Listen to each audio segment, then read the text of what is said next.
Amém. Vamos orar, queridos, em nome de Jesus. Nós começarmos esse novo módulo, vamos falar sobre geografia e história do povo hebreu. Então se preparem aí para um tempo de mergulhar profundamente, em nome de Jesus. Feche os seus olhos, sentados mesmo, com a sua cabeça. Pai, te damos graça por este tempo, Senhor, por estar nos teus atos, na tua casa e na tua presença. Te louvamos porque só tu és Deus, Senhor, e não há outro além de ti. Nos instrui, nos ensina, nos capacita, Senhor, para viver o novo do Senhor a cada dia. Nós oramos com um coração grato, Senhor, dizendo, reconhecendo que só o Senhor é Deus e que não há outro além de ti, Senhor. Por isso, papai, no nome de Jesus, esquadrinhe os nossos corações e revele a tua vontade, que é boa, perfeita e agradável, Senhor, em cada um de nós, em nome de Jesus. Amém. Amém, queridos? Glória a Deus. Geografia e história do povo hebreu. Aqui na minha está na 48. Você da sua também está, pastor Luiz? 48? Está aí também, Evandro? É 48. É isso mesmo?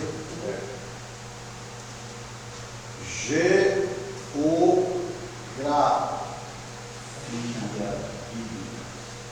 Depois, mais na frente, nós vamos ter uma matéria mais direta ligada à geografia mesmo, né?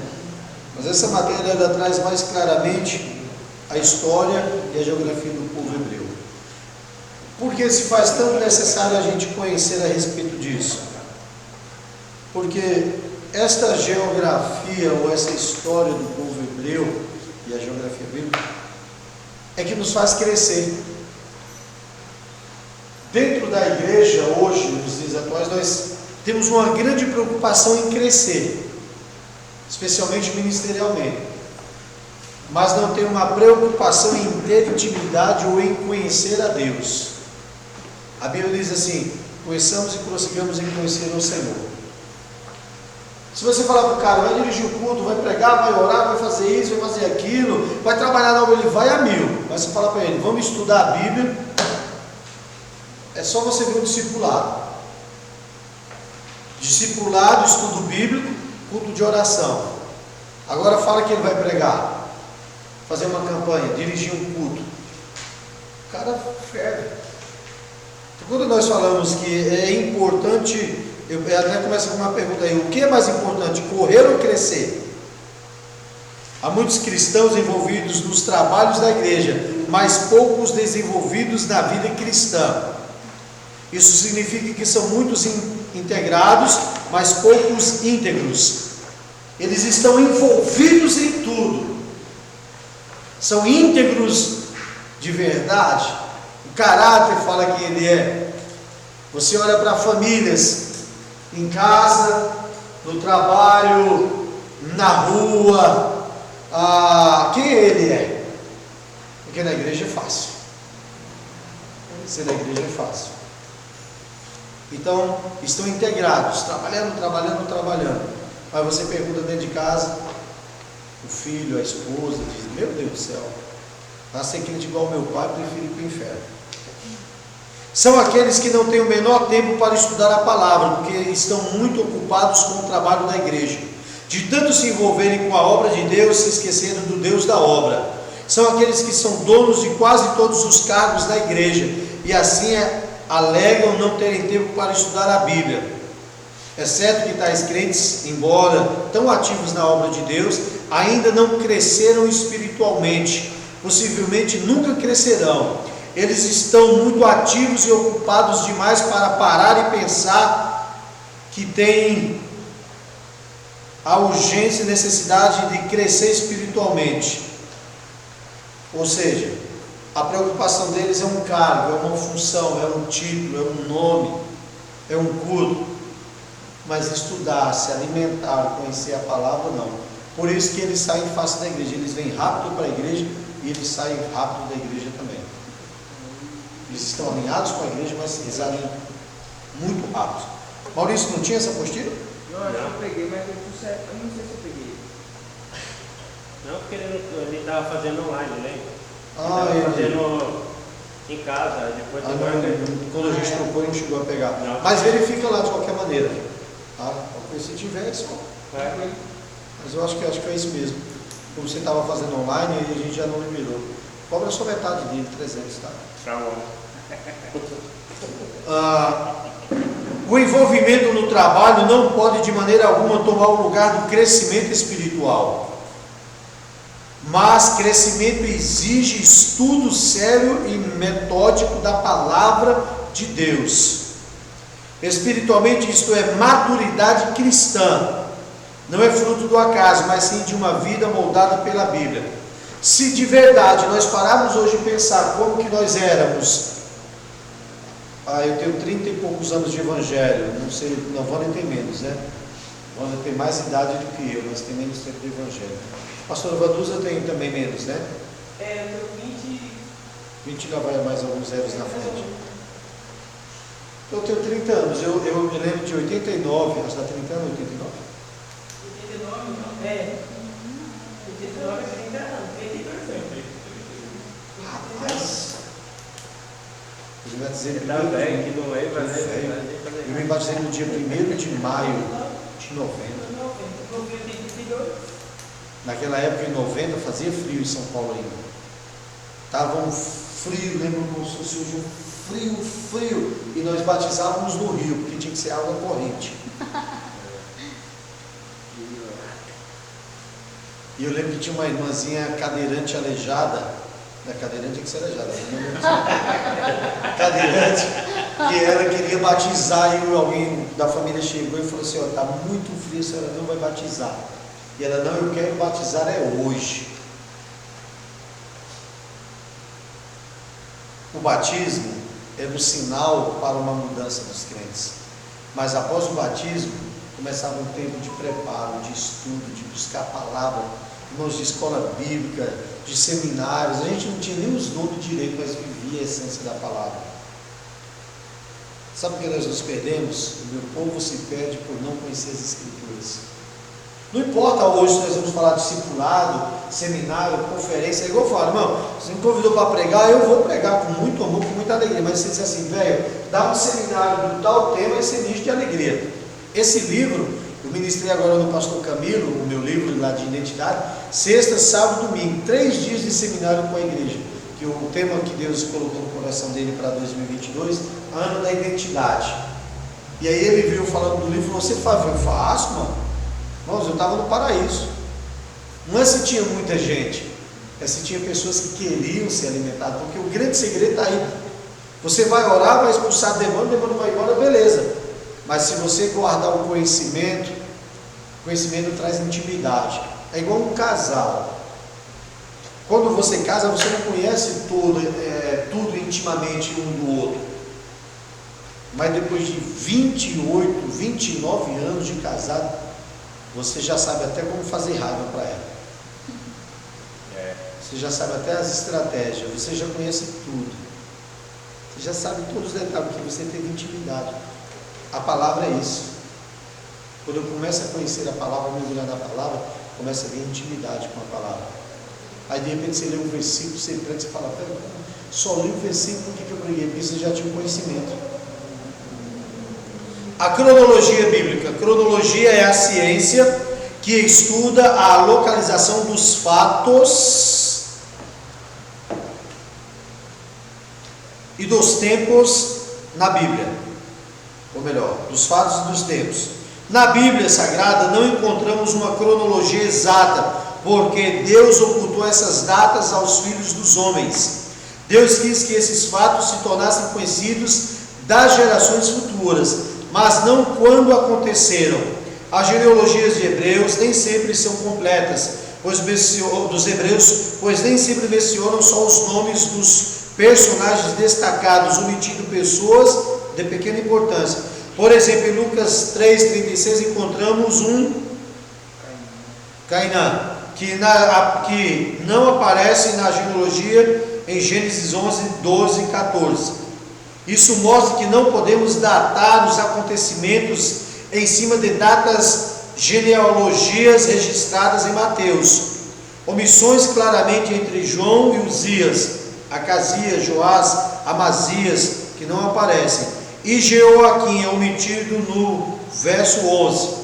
Isso não significa que haja falhas ou esquecimentos dos escritores sagrados, porque uma narrativa não contradiz a outra, mas sim completa os textos e harmonizam entre si. Isso acontece porque o propósito de Deus é o quê? Redenção. Tinha uma caneta, gente, em algum lugar. Arrumei, por favor, uma caneta para mim. Por favor, tiver mais uma aí, pega um. Tem pastor? Pega aí uma luz, depois a pastor vai anotar. E eu gosto de anotar essas observações porque isso vai para a prova, tá? Onde eu parei? Redenção humana. Isso não significa falhas ou esquecimento humano. Textos, harmonia entre si. Isso acontece porque o propósito de Deus é a redenção.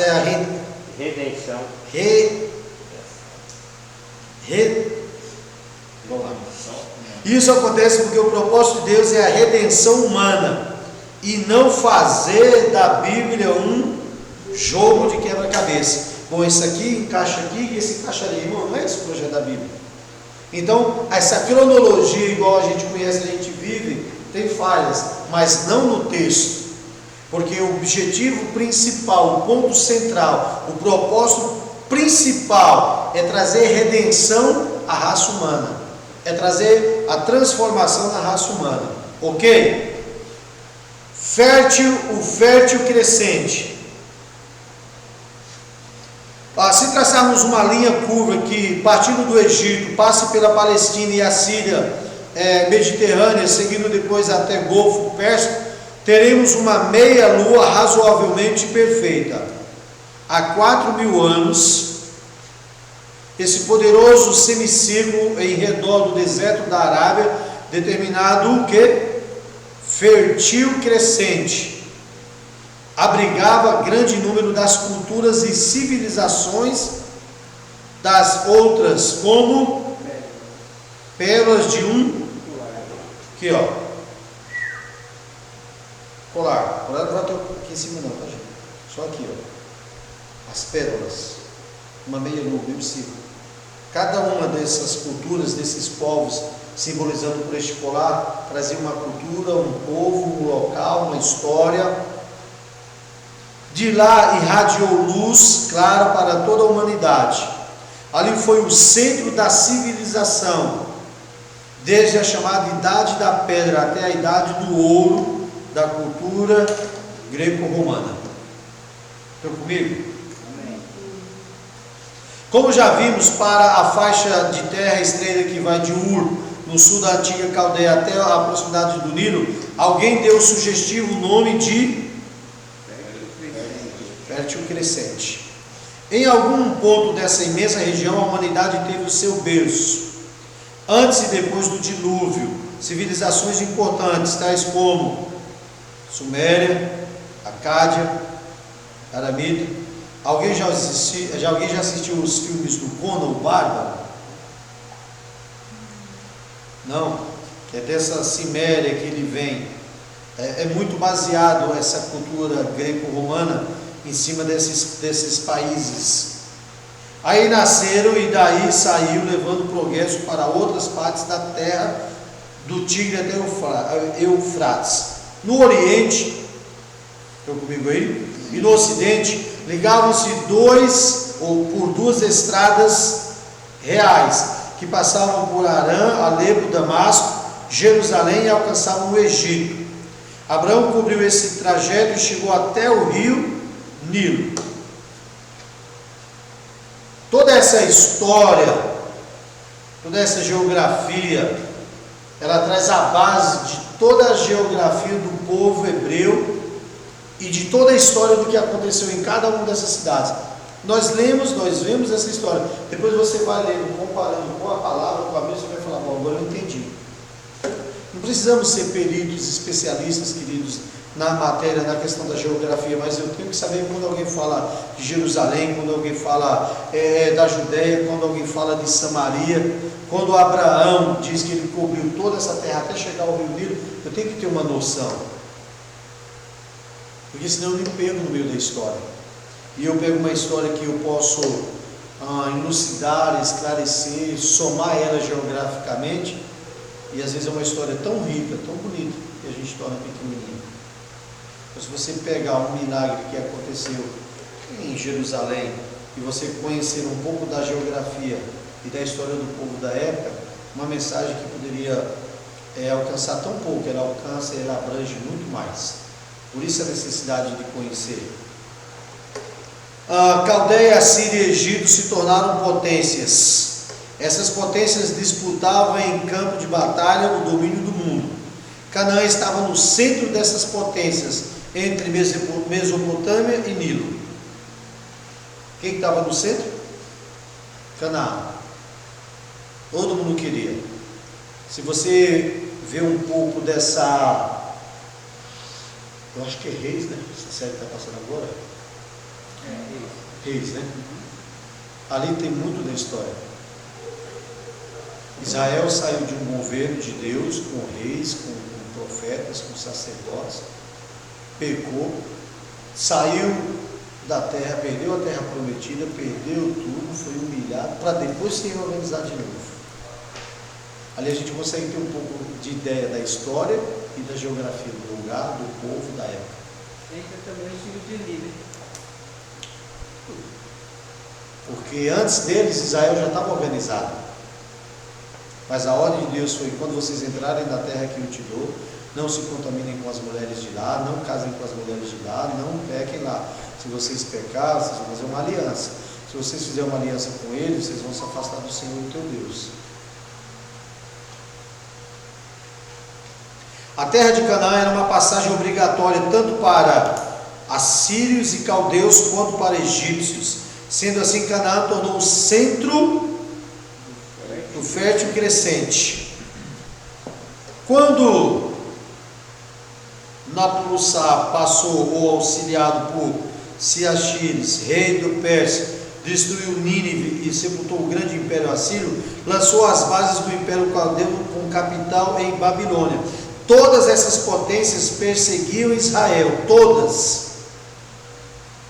E perseguiu Israel, atacaram o Egito. O Egito reedificou também as suas tropas. Do poder dos gregos, Judá não se livrou. Os romanos subjugaram Israel e destruíram Jerusalém no ano 70 depois de Cristo. E só foi restaurado o Estado judaico em 1948 depois de Cristo. Então os olhos do mundo estavam sobre eles. Abre um parênteses. Pensa comigo hoje, de verdade. O que é que o mundo quer hoje? O que é que as nações do mundo querem? O que é que as potências do mundo querem hoje? Israel. O que é que todo mundo se levanta contra quem? Israel. Aonde que os caras querem dominar? Pô, o Israel é um país pequeno. Acho que um pouco maior do que São Paulo, se não estiver enganado. Não é um país gigante. Mas os caras querem Israel de qualquer jeito. Então isso não é de hoje.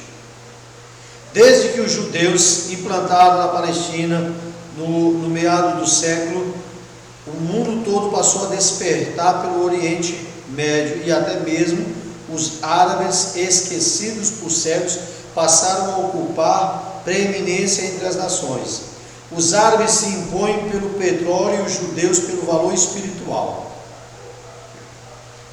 Os árabes pelo petróleo e os judeus pelo valor espiritual. Israel retornou à terra que Deus deu a Abraão e a sua descendência, em possessão perpétua, conduzidos pelos braços do Senhor, porque ele está reservado por profecias, um papel importante nos acontecimentos que procederão ao arrebatamento da igreja, a grande tribulação, a volta de Cristo, o milênio.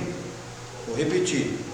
Israel está separado e escolhido, preparado por Deus desde a fundação do mundo, através de profecias reais, porque Israel exercerá um papel importante onde? Nos acontecimentos que procederão ao arrebatamento da igreja, a grande tribulação, a volta de Cristo, o milênio. Israel, mais uma vez, ocupa o centro das atenções da terra. Jerusalém está sendo e será sendo a coroa para todos os povos. Foi assim no passado, irmãos. É assim hoje. Todo mundo quer um pouquinho, um pedacinho de Jerusalém. Isso é espiritual. Por isso a Bíblia diz: bendito aquele que ora por Jerusalém. Abençoado aquele que abençoar Israel. Se todo crente bem soubesse, todo momento que ele tem de oração, especificamente por uma nação, porque nós oramos, muitas vezes oramos pela nossa nação, pela igreja, e nem sempre oramos por famílias, mas todo cristão lembraria de orar por Israel. Abençoarei quem abençoar Israel. Isso é forte. Tem igreja que você não pode. A gente tirou as bandeiras esses dias aqui. Estava vindo as festas, mais uma festa bíblica. Então a gente teve uma agora da Páscoa, tirou, desmontou tudo, aí guarda. E quando tiver mais perto, eles enchem de coisa de novo aí, mas tudo bem. A gente tem a bandeira de Israel. Já teve um pastor que entrou aqui e falou: ué, vocês são judeus? São. Mas vocês vão nascer lá? Mas a Bíblia diz isso. A Bíblia diz que nós somos enxertados na videira verdadeira. Se eu creio em Jesus, Jesus é o primogênito, sim ou não? Sim. Se ele é primogênito, ele é irmão mais velho. Se ele é irmão mais velho do que eu sou irmão dele, Jesus é o quê? Judeu. Então, como não sou irmão de Jesus, eu não sou judeu. Embaçado. Alguma dúvida até aí no fértil crescente? O jardim do Éden. Eita Deus. Eu preguei essa semana sobre o jardim do Éden. Deus preparou um maravilhoso jardim para colocar o homem que havia de criar, a fim de que ele ficasse à mercê do tempo, como os outros animais inferiores. Eu disse para essa pessoa, ele disse assim: eu não consigo entender até hoje, porque o homem vivia 100, 200, 300, 500, 1000 anos, e hoje a gente não vive mais. E aí eu comecei com o jardim do Éden, falando para ele, até chegar aqui a Bíblia diz: e o homem viverá 60, 70, 80 anos, e o que passar disso lhe é enfado e canseiro. Tem exceções? Tem. A irmã aqui do lado fez aniversário ontem, 92. Não usa nem óculos. Lúcida. Já enterrou todo mundo que ela conhecia. Eu passei na sexta-feira aqui, ela falou: ei, o senhor está lembrado que amanhã é meu aniversário, né? Que domingo é meu aniversário, né? Falei: estou sim, meu Júlio. Não está lembrando nada. Então sim, irmã Júlia. Ela falou: é o seu também, né? Eu falei: a senhora lembra? Ela: lógico, todo ano nós orávamos juntos.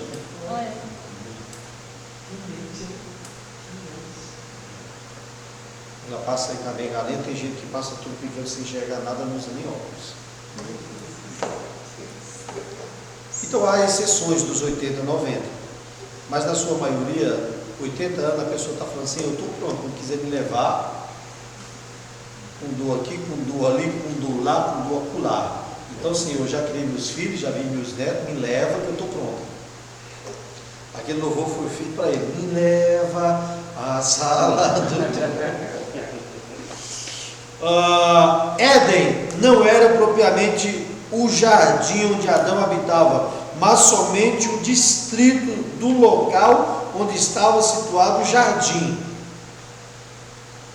O texto sagrado diz que o Senhor plantou um jardim ao oriente, isto é, ao leste do Éden, mas alguns comentaristas preferem usar a expressão da banda do tempo antigo, para explicar que o jardim foi plantado antes da criação do homem. Isso é muito relativo, mas tudo bem, vamos para esse raciocínio. Então Deus primeiro criou o Éden, e depois Deus plantou o jardim específico. Por isso que eu digo o jardim, ou todo o Éden, era do tamanho de um país. Não era um jardim que o cara saía correndo e ia chegar do outro lado em 10 minutos. A palavra paraíso, sinônimo de Éden, ocorre apenas 3 vezes na Bíblia. Isso é importante, tá? 3 vezes aparece na Bíblia paraíso. No Novo Testamento, como designação do céu, habitação do povo de Deus. No Antigo Testamento encontramos várias referências ao Éden, a saber, Ezequiel. O termo Éden tem sido usado frequentemente para designar abundância de frutos, comunhão com Deus, vestuário e comida. Onde se localizava o Éden? Estão comigo aí? Muito esforço e trabalho tem sido gasto inutilmente. Cara, foi mal agora, hein? Não é minha essa palavra não, tá, gente? Eu não acho que nem é inútil. Nenhum esforço que você faz para conhecer a Bíblia, para conhecer a história. Por exemplo, alguém poderia dizer então que é inútil se esforçar para ir para Jerusalém, para Israel. Porque nós vamos conhecer Israel no céu. Inutilmente tem sido feito muito gasto para tentar encontrar geograficamente o local exato do Jardim do Éden, mas tudo isso tem sido em vão, porque a Bíblia nos faz saber que quando Adão pecou, Deus expulsou do Éden e guardou o jardim, colocando ali espada inflamadas e querubins para proteger. Sendo assim, é inútil ao homem procurá-lo, porque Deus o escondeu de Adão. Esconderá também a sua posteridade que herdou o pecado e a natureza caída e pecaminosa de Adão. Eu sei que é inútil. É igual Satanás procurar o corpo de Moisés, vai morrer procurando. Vai chegar no inferno e não vai saber onde Deus escondeu. Mas é estudo. E como amantes e estudantes da palavra de Deus, a gente tem esse anseio, Poxa, às vezes eu fico pensando, quando eu chegar no céu, velho, eu devo ter uma lista interminável de perguntas. Porque eu me pergunto muitas vezes, o que é isso? Jesus. Só que aí eu falo para ele, não é para mim saber agora, se não estava escrito. Se não está escrito, é para guardar o tempo. As transformações que o solo sofreu muitas vezes, alterando fundamentalmente a sua configuração, pelo levantamento de montes e aparecimento de vales e seus mudados de cursos e rios, implicam porque os dados bíblicos não encontram o paraíso geograficamente. Então, ninguém nunca tem a certeza de onde está. Suposições. Vou ler só algumas aí, tá? Alguns acreditam que o lugar conhecido por Mesopotâmia, entre os rios, representa o antigo lugar do jardim. Outros pensam que o local mais provável seria a Alta Armênia, onde tem a origem dos 2 únicos rios restantes dos 4 rios que regavam a terra. Lembram em Gênesis? Os 4 rios que regavam a terra, apenas 2 subsistem ali: Tigre e Eufrates. O teólogo Antônio Nunes, seguido por Blake, entende que o local mais apropriado para o Jardim do Éden fica nas imediações do Mar Cáspio, porque a natureza, com a sua exuberância, as flores, a fauna, a flora, são ali de tal porte que o ambiente parece uma única face na terra.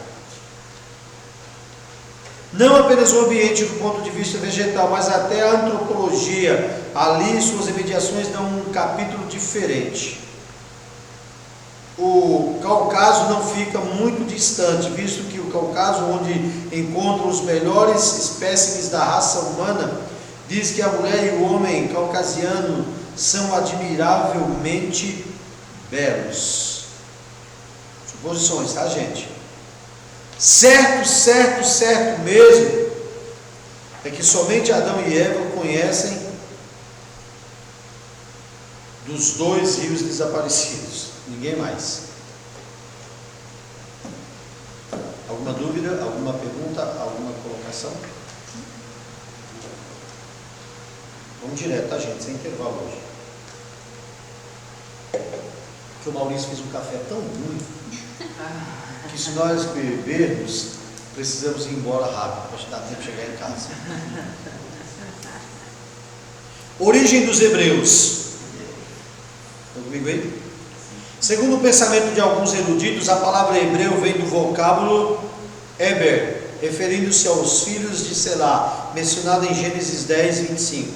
Este pensamento parte de uma conclusão tirada de Gênesis 10, 21, onde Sem é apresentado como sendo o pai de todos os filhos de Heber, ou seja, dos hebreus. E ainda questão aberta se o termo hebreu vem de Heber, filho de Sela, ou se é derivado do verbo haver, que significa passar além, referindo o fato da saída de Abraão do sul da Babilônia. A primeira vez que a palavra hebreu surgiu na Bíblia está relacionado com a chegada de Abraão em Canaã, o que dá a ideia de estrangeiro ou imigrante. Alguns hebraístas dizem que a palavra hebreu significa povo do outro lado, referindo-se ao outro lado do rio Eufrates, de onde veio Abraão. Para não cometermos nenhum engano, podemos dizer que os hebreus têm sua origem em Abraão, conforme já vimos em Gênesis 14, 13. Conforme Atos 2, Abraão habitava em Ur dos Caldeus, quando Deus o chamou para uma terra desconhecida. Mas de acordo com o que Moisés relata no capítulo 11 e 12, a chamada dele só se deu em Harã, após a morte de seu pai. Alguns eruditos entendem que Moisés não narrou a chamada de Abraão em Ur, porque o seu pai ainda vivia, visto que no regime patriarcal o filho não podia aparecer como proeminência enquanto o pai estivesse vivo. Mas com a morte do seu pai aí em Harã, Padã, ele passou a assumir a chefia e expedição. Mas há tempo em que pense que Abraão teve duas chamadas, a primeira em Ur e a segunda em Harã. Pode ter algum problema com isso? Não. Davi teve 3 unções. Davi foi ungido 3 vezes. Por que Deus não pode ter chamado Abraão 2 vezes? Então daí vem o surgimento dos hebreus, povo do outro lado, povo que foi escolhido. Alguma dúvida aí? A entrada de Abraão em Canaã. Abraão saiu de Ur sem destino, sem saber para onde ia, saiu à procura da terra que pudesse edificar uma nação livre da idolatria. Deus lhe ordenou que saísse da sua parentela, da sua casa, do meio dos seus. Porém levou consigo seu pai e seu sobrinho Ló. Seguiram viagem até Harã. O segundo parágrafo foi da entrada de Abraão. De Harã, Abraão seguiu viagem até chegar em Siquém. Estão comigo aí? Entretanto, a tradição diz que antes de chegar a Siquém, Abraão fixou morada em Damasco, onde nasceu Eliezer, seu fiel mordomo, chamado de o Damasceno. De Siquém, Abraão seguiu viagem, parando ao ocidente de Betel, onde também ergueu um altar e invocou o nome do Senhor. Do norte de Jerusalém. Neste tempo, Betel ainda não se chamava Betel, casa de Deus, o nome dado por Jacó. Chamava-se Luz. Mas ele não parou ali, desarmou a tenda e continuou viajando na direção dos cumes da cordilheira, provavelmente porque o vale do Jordão e a planície marítima costeira ao ocidente já estavam suficientemente povoadas. Por causa de uma fome que assolava toda a terra, Abraão segue viagem até chegar ao Egito. Com a sua volta ao Egito, ele passou a habitar em Betel novamente. Estão comigo? Conhecendo a história, conhecendo a geografia, eu conheço a vida da pessoa. Imagine essas andanças. Por que precisamos conhecer? Porque quando eu conheço tudo que Abraão, tudo que os patriarcas andaram, toda a geografia que eles passaram, de verdade, irmão, sair da tua casa, pegar um ônibus, vir até a igreja não é um peso. Sair da tua casa, pegar um Uber e vir até a igreja. Eu fico triste quando um crente diz assim, eu não fui para a igreja, não fui para aula porque estava chovendo. Fala para ele que tem churrasco. Ainda mais nos dias atuais, por isso que está churrasco. O período patriarcal começa com Abraão, filho de Terá. Abraão tinha 75 anos, era um menininho quando saiu de Arã. E provavelmente entrou em Canaã com 80 anos. Tinha 86 quando gerou Ismael, filho da sua escrava Agar. Quando Sodoma foi destruída, Abraão tinha cerca de 99 e contava com 100 anos quando gerou Isaque, filho de Sara, sua legítima esposa. Depois de uma longa vida, grandes experiências com Deus, Abraão morre fato de dias, com 175 anos de idade, ainda meninão.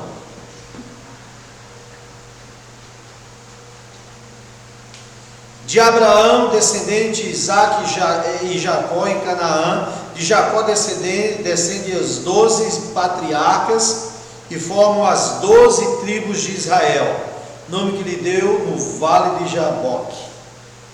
Quando nós estudarmos um pouco mais à frente, nós vamos ver algumas partes das tribos. As tribos se dividem em duas formas. Eu particularmente prefiro pegar os 12 filhos de Jacó e não incluo os 2 filhos de José. Eu incluo eles na Bíblia, incluo eles como tribo, mas não das 12 tribos. Alguns entendem que os 2 últimos filhos que foram substituídos, que pediram a herança, têm o direito pelos filhos de José. Então, cada um ali para entender, porque senão seria 12, seria 14. Mas nós trabalhamos com os 12 das 12 tribos, dos 12 filhos de Jacó. Compliquei ou ajudei? Ajudou? Porque a gente vai ver depois aqui, algumas passagens colocam os 2 filhos de José como sendo parte das tribos. Eu sou descendente da tribo de Judá. Meu avô era descendente da tribo de Judá. Acho que é por isso que eu canto tão bem, né? As esposas de Jacó. Como pagamento e dote, Jacó trabalhou 7 anos, ganhou, depois veio a segunda esposa, Lia, e Raquel, sua outra mulher, e para o seu tio fez o pagamento. E as 2 esposas de Jacó tinham uma escrava que o seu pai lhe dera, escrava de Raquel, chamada Bila. Importante falar aqui das 2 esposas de Jacó e de Bila, alguns cuidados importantes. A mídia coloca a Bila como uma mulher muito ruim. Cuidado, gente. Nem tudo que as novelas e as minisséries apresentam tem tanta base bíblica, tá? Existem alguns fatos que a gente precisa correr para a palavra. Esse Jacó, para mim, é um dos caras mais corajosos que existe. Você me diz, porque ele lutou com o anjo e venceu, pastor? Não, que o cara tem mais de uma mulher é louco. Imagina a vida desse homem. Fácil não. Uma só. Se Deus não nos guardar, a gente desiste, enlouquece. Imagine. Vamos lá. Os filhos de Jacó, os filhos de Lia, estão aí os filhos de Lia, os filhos de Raquel, os filhos da escrava de Lia. Pela ordem de nascimento, os filhos de Jacó são mencionados da seguinte forma: Rubem, Simão, Levi, Judá, Dan, Naftali, Gad, As, Zacá, Zebulon. Aí vem Diná, José, Benjamim, Conforme Gênesis 35, os filhos de Jacó nasceram em Harã, exceto Benjamim, que nasceu entre Betel e Belém. Chamado aquele tempo se chamava Efratá, onde Raquel morreu no parto. Alguma dúvida aí? Alguma pergunta? Não? Então vamos lá. Período dos juízes. Esse período tem sido datado entre 1400 a 1150. No mais tardar. Se essas datas posteriores for aceitas, isso nos leva a chamada Idade do Ferro. Na época, os ganhos territoriais de Israel foram alternadamente desafiados e confirmados, enquanto os israelitas procuravam dominar o povo por eles conquistados, mas que se rebelavam. A fé dos hebreus consolidou em torno de adoração a Jeová, embora com períodos de apostasia. Emergiu daí uma notável fé monoteísta, que estava destinada a exercer efeitos duradouros sobre a espiritualidade no mundo. Os juízes conseguiram consolidar uma fé única em Jeová. Por isso que quando Samuel assume, quando Samuel governa, os juízes que antecediam já vinham se corrompendo. Ali em Eli foi só o caos. A adoração já vinha sendo derribada período por período de juiz. Aí chegamos nos reis. Aí não precisa nem falar que vocês estão assistindo a minissérie, então vamos pular. O período dos juízes terminou com o início monárquico. Lembrem, os patriarcas, as tribos, o período dos juízes e agora o período ou o tempo dos monárquicos ou dos reis. Iniciado por Saul, a monarquia adquiriu maior ímpeto com o rei Davi e atingiu seu ponto culminante de glória com o rei Salomão, filho de Davi. A partir de então, as datas podem ser fixadas com exatidão. A era áurea de Salomão fica entre 961 e 922. Nesse período, Israel atingiu o máximo de sua extensão territorial e Salomão desfrutou de um período pacífico e próspero, que ele usou para impressionar os países em redor. No entanto, após a sua morte, a unidade das nações viu-se quebrada, tornando-se o norte e o sul, países distintos de Israel e Judá.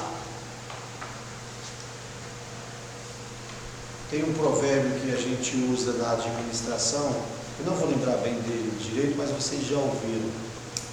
Homens fortes conquistam e estabelecem para um tempo. Filhos fracos pedem o que foi estabelecido pelos pais e geram homens fracos. Quem gera somos nós. Davi gerou em Salomão um homem forte, que governou com o braço forte, que reinou. Já Salomão não gerou. E a partir de Salomão começou a vir o caos. Começa com o cativeiro assírio. Israel divide do norte e do sul. Israel e Judá se separam. A nação do norte, Israel, que a capital era Samaria, chegou ao seu fim quando os assírios, sob ordens de Sargão II, destruíram praticamente tudo ali, levando os sobreviventes para a Síria. Isso ocorreu em cerca de 621. Esse foi o último da história do Reino do Norte.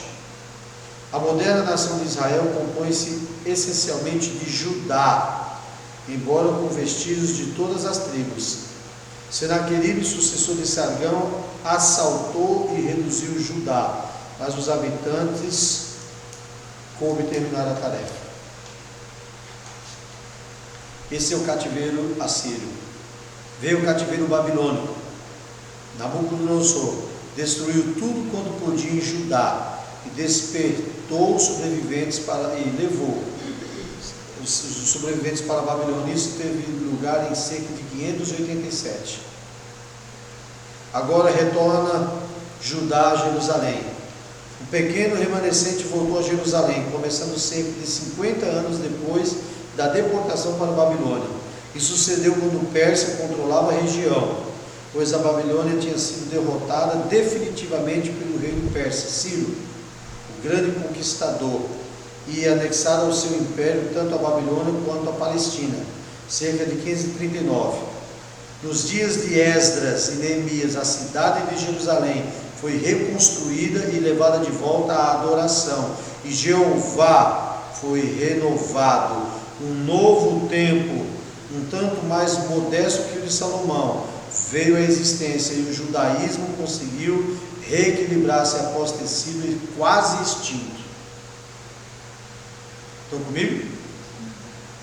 Eles retornaram, agora entre Alexandre o Grande. Alexandre conquistou grande parte do mundo, então conhecido, e deixou que os seus generais governassem as terras do Império Macedônio. Após a sua morte, foi ele quem expulsou a Pérsia da Palestina, o qual deu e passou a ser governada por Ptolomeu do Egito.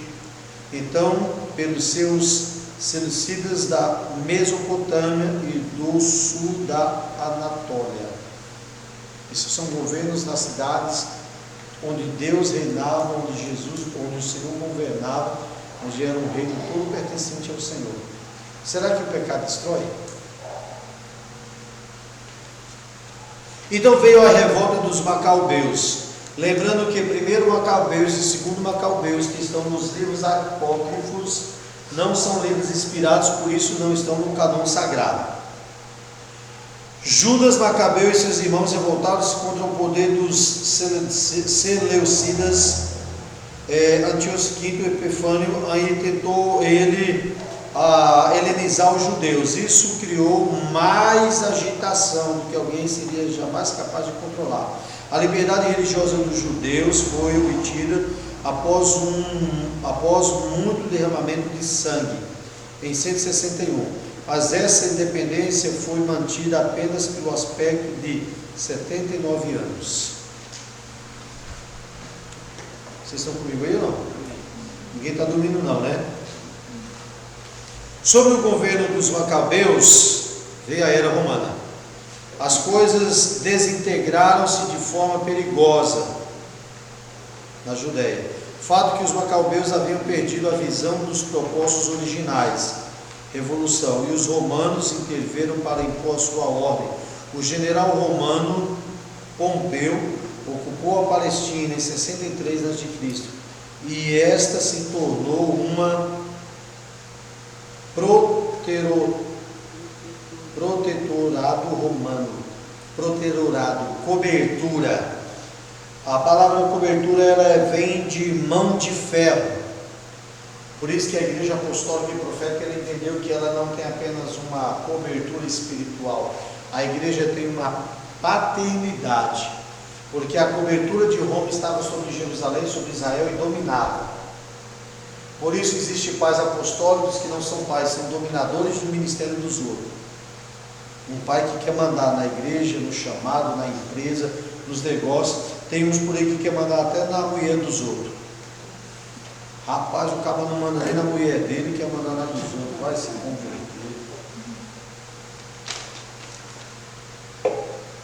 Nunca viu mandar em nada. Herodes era rei, vassalo nativo, responsável diante do Senado romano pela administração. Foi em sua época que nasceu o nosso Senhor Jesus Cristo, e foi por causa de suas ameaças que Maria e José tiveram que refugiar-se no Egito. E Herodes reinou sobre a Judéia 37 a 4 depois de Cristo. Estão comigo ou não estão comigo? Gente, não dorme não, viu? A destruição de Jerusalém no ano 70. Estamos falando de história do povo hebreu, amém? Amém. Geografia e história. Quando alguém perguntar para você o que aconteceu no ano 70, depois da era cristã, você vai saber responder. Apesar de respeitar as leis e costumes judaicos, Roma governava a Palestina através de procuradores, ou seja, governadores. Mais ou menos o que fizeram aqui, estão querendo destruir o Brasil.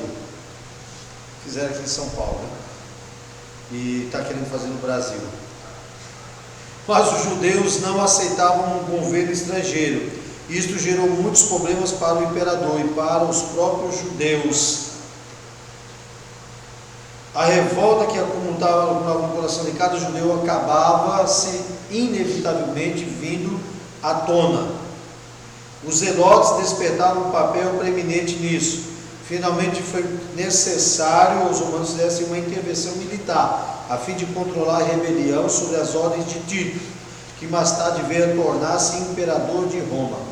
As legiões romanas invadiram Jerusalém e executaram milhares de judeus e arrastaram até o nível do chão. Estão comigo aí? Até o nível do chão o magnífico templo que Herodes havia construído. Mais tarde os rebeldes judeus conseguiram recuperar-se da grande destruição que foi feita pelos romanos, e a rebelião ferveu de novo. Dessa vez o Império Romano, que quem reinava o imperador romano era Adriano, precisou por fim definitivo a questão. Isso aconteceu em 132 depois de Cristo. Então ele começou a esvaziar a Palestina de judeus, dando início à grande dispersão, que se estendeu até 135, quase 18 séculos. A Jerusalém foi dado o nome pagão de Elia Capitolina. Se tornou uma colônia romana. Os judeus ficaram proibidos de se aproximar da cidade, exceto em suas peregrinações. Os centros judaicos de erudição e cultura foram transferidos para lugares como Galiléia e Babilônia, colônia norte-africana de Carium, e para a Península Ibérica. Quer roubar um povo? Roube a sua cultura, roube as suas escolas, roube o seu ensino. Veio a destruição de Jerusalém e o povo ficou disperso. E já não tinham mais judeus, e eles já não sabiam mais para onde iam. Amém? Essa é parte da história de Jerusalém. Alguma dúvida, alguma pergunta? Alguma colocação? A Bíblia existe para nos contar a história da revelação de Deus em vários períodos, e o povo de Deus, que Deus escolheu para desempenhar esse papel, foi a nação de Israel. Deus não escolheu uma grande nação altamente civilizada para expressar a sua vontade ao mundo, mas um povo pequeno e sem valor. O lugar que Deus escolheu para colocar esse povo também não foi um lugar grande, mas uma grande coisa Deus fez nesse lugar, ao ponto de impressionar o mundo todo e de nos levar a um conhecimento extraordinário. Mas porque Deus escolheu a terra de Israel para o povo escolhido. Canaã era terra de passagem, pequena e sem importância. Jerusalém, capital nacional, era o centro comercial de terceira categoria do mundo, que na época já continha algumas grandes cidades. Mas o fato de Israel ser um corredor de passagem, que lugar de fixação, fez dele o lugar ideal para a difusão da ideia e da revelação das boas novas, ou revelações novas. Estava localizado entre os dois grandes centros culturais do mundo antigo, Egito e Mesopotâmia. Era território pelo qual passava muita gente, segundo as rotas comerciais. Essa terra oferecia ainda ambiente apropriado para aprender lições sobre Deus, o Criador e proveniente. A terra dependia de Deus, que lhe mandava chuvas de importância vital para manter à distância os grandes gafanhotos e a fome. E a terra não tornou a desfazer quando a loucura ou a cobiça da parte do povo que a ocupou. A erosão do solo, a perda da árvore, os arbustos os poços que estavam lá e que secavam, ou campos que se tornavam estéreis, tudo servia para mostrar que algo não estava bem entre o povo numa terra que se punha a correr leite e mel. Deus escolheu aquele lugar para mostrar para todo mundo que eles só precisavam crer, aguardar e confiar em Deus. Seja quais forem as razões escolhidas por Deus, a geografia desta terra de Israel é sempre importante para a história da Bíblia, porque toda a geografia de Israel, Deus se move através dela. Quando olhamos para Israel, nós temos as maiores e melhores lições de vida. Estão comigo? A estrutura da terra, nós falamos da geografia física da Palestina, então a estrutura da terra. A maior parte da história da Bíblia desenvolve-se em áreas muito pequenas, situadas na extremidade oriental do mar Mediterrâneo, nos estreitos territoriais costeiros que estendem entre o mar e os vastos desertos. Os dois mundos, o do mar e o do deserto, são separados pelo fértil crescente. Como já vimos, este é o nome dado ao centurião de territórios, ou aquela parte de terra, de territórios bem irrigados, que se estendem desde o Egito, no sul, com suas costas mediterrâneas oriental até as terras férteis e ricas de água da Mesopotâmia, com seus dois grandes rios, rio Tigres e rio Eufrates. O Oriente Médio sempre despertou o interesse dos povos do deserto e do sul, montanhas do norte, por isso foi tantas vezes invadido, devastado e tão numerosas vezes trocou de mãos no curso da história. O povo hebreu nunca chegou até o mar, deixando aos fenícios. Por outro lado, o deserto nunca era tão longe da história bíblica. Na parte meridional de Israel, chega quase até a costa, na direção do ocidente. Me ajude, diga para quem está do outro lado aí: deserto, onde Israel passou, é onde Deus nos leva. Porque está escrito: Deus te leva ao deserto com o propósito de imprimir os seus.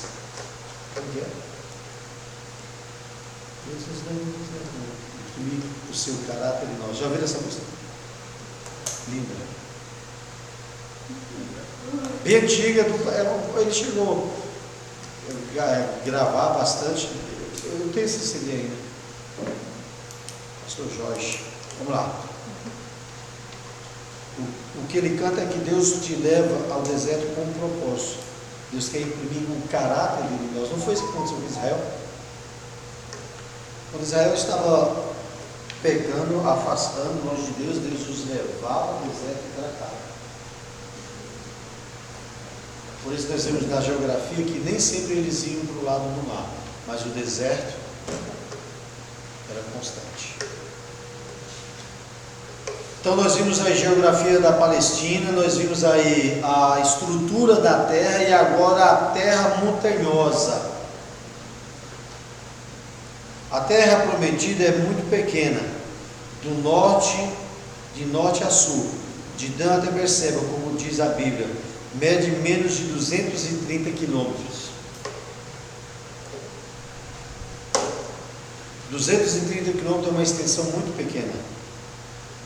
A extremidade do Mar Morto dista apenas 80 quilômetros da costa, embora esteja 400 metros abaixo do nível do mar. A região assemelha-se ao telhado de uma casa. A partir do Mediterrâneo, eleva-se gradativamente até atingir cerca de 1000 metros acima do mar. Telhado de uma casa. O pastor trabalha com obra, ele sabe o que é. Se você fizer o telhado um pouquinho fora da inclinação, quando a chuva vier forte, você vai ver vazar na telha. Você vai pensar que a telha quebrou, mas não está quebrada. Aconteceu lá. Pouca inclinação, a água volta. Para depois precipitar rapidamente até o fundo do grande depressão do vale. Ali a superfície terrestre apresenta uma fenda profunda que se estende ininterruptamente para o sul, até a África Ocidental. A leste do Jordão, ao norte da Galiléia, as montanhas alcançam alturas maiores, atingindo 2.000 metros. Em Edom, borda do deserto oriental, e mais de 3.000 metros no Líbano, como o monte de Hermon, ao norte. Por isso o povo de Israel dava aos povos circundantes a impressão de ser um grande grupo de tribos das montanhas. Os deuses de Israel são deuses dos montes, assim diziam os funcionários do rei sírio Ben-Hadad, por causa das montanhas, por causa de onde o povo habitava. O núcleo do seu reino era constituído pela cadeia de montanhas que se elevava entre o litoral e a depressão do Jordão. Alinhados nestas montanhas, os hebreus tiveram condições de repelir os ataques dos filisteus que habitavam ao longo da costa, mas nunca conquistaram realmente a região costeira. De vez em quando, especialmente sobre o reinado de Davi, expandiam-se para o norte na direção da Síria, ou para o leste, além do Jordão. Em épocas diferentes assumiram o controle de Moabe e de Edom, nas montanhas da Judéia. Foram sempre suas primeiras e últimas bases. Por isso é conhecido como o povo das montanhas, como o povo do deserto. Alguma dúvida?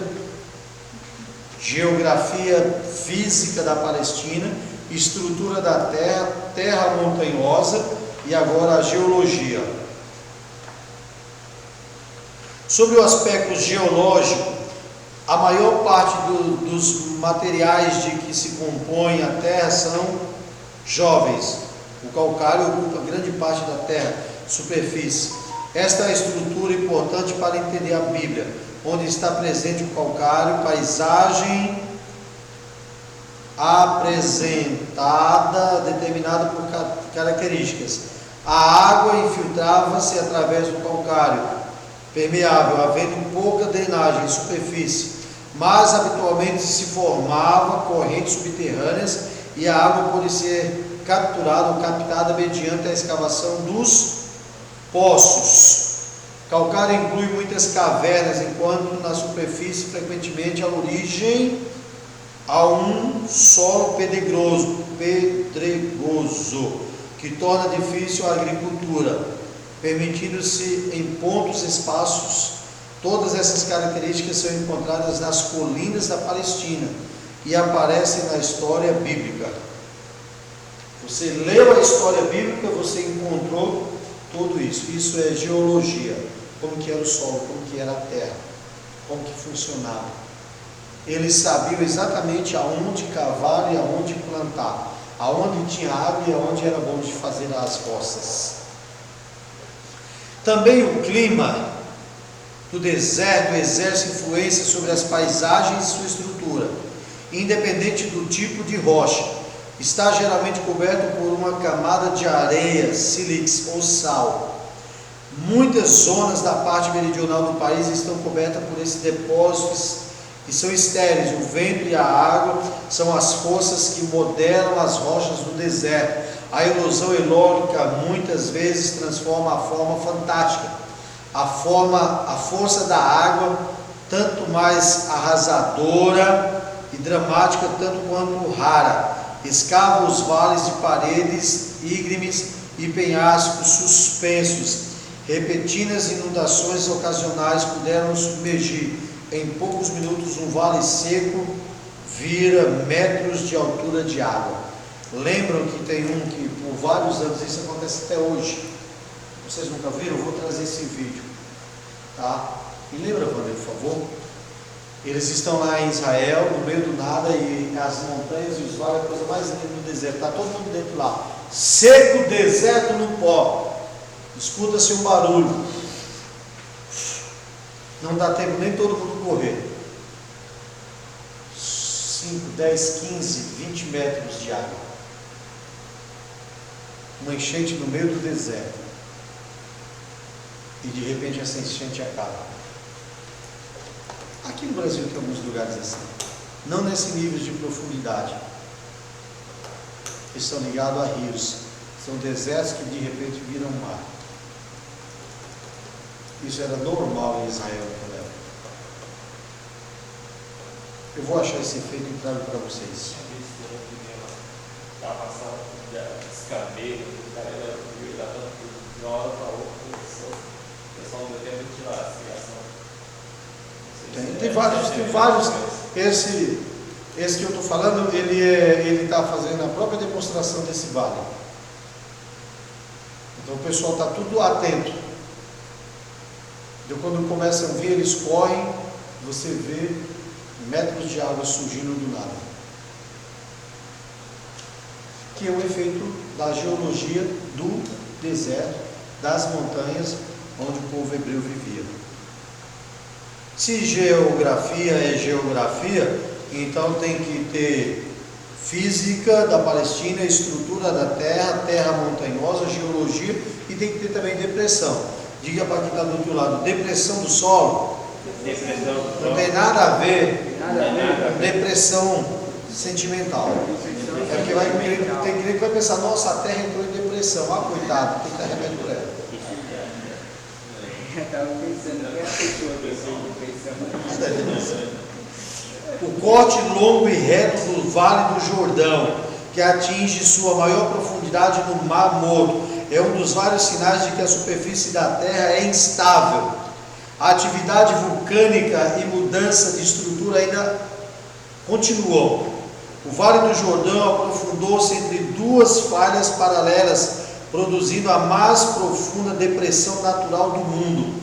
A praia do Lago da Galileia, ou o Mar da Galileia, até 200 metros abaixo do nível do mar. O ponto mais profundo do Mar Morto chega a 800 metros abaixo do nível do mar. Não obstante os depósitos lançados pelo Rio Jordão durante milênios, fontes terminais de rochas com veias de minérios ao longo da depressão mostraram que a areia ainda continua geologicamente ativa. A área continua, toda aquela região continua geologicamente ativa.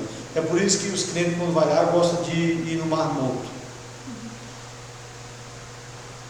Porque não tem vida. Lá nada vive. É causa da depressão do solo ou da terra. Dúvidas e perguntas?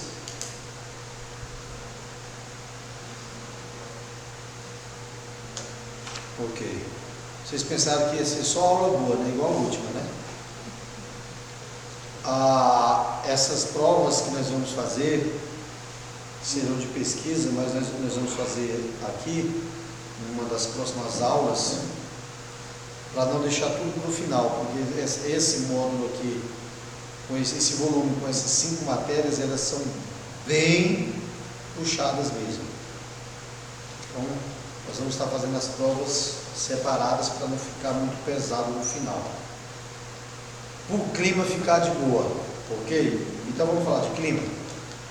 Os países da costa do Mediterrâneo possuem clima que se situa entre temperado e tropical. O inverno é úmido como o dos países setentrionais. O verão é muito quente e seco, influenciado pelos desertos tropicais, que se estendem além da costa meridional. Graças a esse contraste de estações, a neve cobre as montanhas costeiras, mas nas planícies se cultivam frutas tropicais. O clima varia consideravelmente nas diversas regiões do Oriente Médio, mas apresenta algumas características comuns. Varia em cada região, mas tem muitas características comuns, como a chuva. Estão comigo aí? A chuva depende em geral da altitude acima do nível do mar. As montanhas atraem mais chuvas que as planícies, e além disso tendem a reter os ventos portadores da chuva. Para quem não sabia, quem traz a chuva é o vento. Por isso há raios, trovões e ventos. Consequentemente, nas extremidades do norte de Israel e sul da Síria, encontram-se as altas montanhas que ficam no norte da Galileia, que são mais chuvosas. Lembra quando o profeta estava no monte orando e ele se pôs de joelhos em posição fetal, e ele levantou e disse: eu vejo uma pequena nuvem do tamanho da mão de um homem. E ele disse: diga ao rei que diga que vai chover. Por que ele teve essa visão? Não é uma visão espiritual, porque ele estava na parte mais alta e os ventos estavam soprando e indicavam que havia chuva. Como profeta de Deus, ele tinha conhecimento, ele estudava. Era igual os crentes de hoje, aleluia. A diminuição do índice pluviométrico torna-se mais drástico nas direções do interior, no Vale do Jordão. O outro parágrafo aí. Em anos posteriores, esse território, a região de Gileade, tornou-se famosa pela sua fertilidade. As suas colinas são tão chuvosas como as da Judéia, que estão mais perto da costa, mas não tão altas. A parte setentrional da Palestina parece gozar do bom índice pluviômetro, ou seja, de chuva. Mas na sua realidade a média é muito enganosa, pois se registram grandes variações um ano para outro, ou seja, não tem uma constância, não é constante, não é permanente a chuva que vem daquela região central. Isso significa que os confins do deserto não são fixos. Em certos anos eles se retiram para o leste ou para o sul, em outro ganha terreno e se seca mais. O deserto anda. Um período ele se afasta e aquela região se torna mais fértil e mais chuvosa, e de repente ele volta e pega aquela parte de novo. Eu já vi quando vocês já viram, vocês viajam muito para o Nordeste, para Alagoas, para Fortaleza, para Rio Grande do Norte, eu sei que vocês vão direto passear, para vocês verem as dunas, e se diz que as dunas andam. É o deserto, ele se movimenta, por causa do vento, por causa do sol, por causa da chuva, por causa do clima, por tudo. Estão comigo? E o último que eu vou falar para a gente orar aí é o orvalho. Marquem aí comigo. Aleluia. Marcaram aí? Nós vamos falar sobre o orvalho. Quando eu perguntar para vocês semana que vem onde nós paramos, se vocês não souberem, não vou dizer nada, pastor Vânia. O orvalho. Deixa eu achar aqui a agenda, porque eu não vi que dia é o orvalho. Mês. Hoje é. A nossa próxima aula vai ser dia. Se hoje é 2, dia 9 seria segunda, então dia 10. Terça-feira. Próxima aula. E aí nós voltamos às aulas de terça. Nas regiões pouco chuvosas, o orvalho pode exercer papel importante para a umidade do terreno. A maior parte das áreas ricas de orvalho encontram-se ao longo da costa. A umidade vem do mar Mediterrâneo durante os dias de verão, depois cai sobre a terra forma de orvalho. Com resfriamento noturno, algumas zonas costeiras chegam a cerca de 200 noites com orvalho por ano, porque eles fornecem a quarta parte da sua umidade. Por isso não é difícil entender porque o orvalho tem tamanha importância na vida dos povos bíblicos. O profeta Elias, por exemplo, ao profetizar uma seca, diz: não haverá orvalho nem chuva. Então o orvalho é de suma importância para todos nós. Ok? Falamos do orvalho, falamos da chuva, do clima, da depressão da geologia, da geografia, da estrutura da terra e do povo das terras montanhosas e da geografia da Palestina. É importante que vocês orem, obrigado, filho, estudem, matéria de geografia e história. A história bíblica em si, ela é mais gostosa, mas a geografia já não é mais, ela é cansativa, mas faz parte do curso. Quando o profeta diz, receba a tua casa e a chave do teu carro, é uma alegria. Mas quando o profeta diz, vejo que estás em pecado e precisa se consertar, aí é mais doído. Quando o profeta diz, eu tenho bênção para você, mas quando o profeta diz, toma vergonha na cara, é mais ou menos isso. Geografia bíblica é duro, mas tem que estudar. Amém? Quero orar e abençoar a vida de vocês neste novo módulo aí de geografia e história do povo hebreu. Pai, no nome de Jesus, nos cobre com teu sangue, com teu amor, com teu poder, restaura, renova e nos abençoa. Tira de nós tudo aquilo que nos impede, Senhor Deus, de receber a tua palavra e nos dá uma semana abençoada, próspera e feliz. Aqueles que estão estudando online, aqueles que estão acompanhando online, que o Senhor os prospere e os abençoe poderosamente. Eu oro e declaro a bênção do Senhor, em nome de Jesus. Amém. Amém. Amém. Pode ser amém, irmão? Aleluia. Deus abençoe em nome de Jesus.